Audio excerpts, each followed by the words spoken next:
House Republicans on the Appropriations Committee released a budget plan on Tuesday, and it's both absurd and amusing at the same time. So, as part of their budget, they want to cut everything under the sun. There's big cuts to the IRS and other financial agencies by $3 billion. There's a cut to NASA's budget by $928 million. They slashed $259 million from the National Science Foundation. They cut the Securities and Exchange Commission, which of course acts as one of the watchdogs of Wall Street. Because why would we need to look after Wall Street? Those are the smartest guys in the room. They never fuck it up. It's not like we had a great recession in 2008 from deregulation or anything.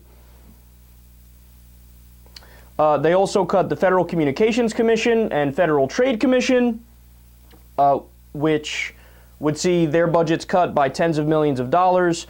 And look, the problem is that these programs were already cut. They were cut during the sequester. You remember when we were talking about that ad nauseum just a couple months ago? And on top of all that, we can't afford to cut them anymore. And their response is, well, you stupid liberals, it's for the deficit. We got to get our deficit under control or else we're going to devalue the dollar. But number one, the deficit is already shrinking at a rapid pace.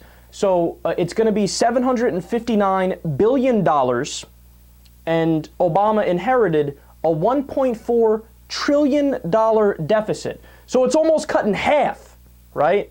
We've been going in the right direction in that regard for a long time. So maybe that shouldn't be the further continued focus. Maybe we could focus on stimulus to get jobs, maybe, which when you look at the polls, the American people say, that's what we want you to focus on. We can put deficit reduction on hold. But at this point, and this is one of the main things that they don't understand, the cuts that they're proposing actually hurt the deficit. So, for example, we talked about this on the show the other day. There was a cut to the fraud division for Medicare. They cut it by millions of dollars and they laid off 400 people. But those people brought in more money than you spent on them. So that program was running in the green. It doesn't cost you money. There's a net gain. It runs a net surplus. But see, it makes no sense to cut that because you're only hurting yourself and hurting the government and hurting the deficit. But nonetheless, they move forward and they want to cut everything. Now, remember, during the sequester, they cut funding to tremendous number of programs for the poor and the middle class. Cancer clinics shut down from lack of funding. And their answer is cut more. But we haven't even gotten to the most ridiculous part yet. They want to massively increase defense spending by $28 billion. All right, look, our military in the U.S. is historically large. We have an empire. There's no ifs, ands, or buts about it. We spend more than the next 14 biggest nations on our military. If you combine the next 14 biggest, it doesn't equal our military. We have 900 military bases in 130 countries.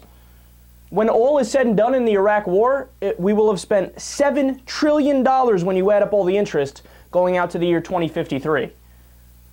Who thinks that's a good idea? Who's in favor of that? But the Republicans, of course, in their endless idiocy, instead of cutting the military, they want to grow the military and cut everything else.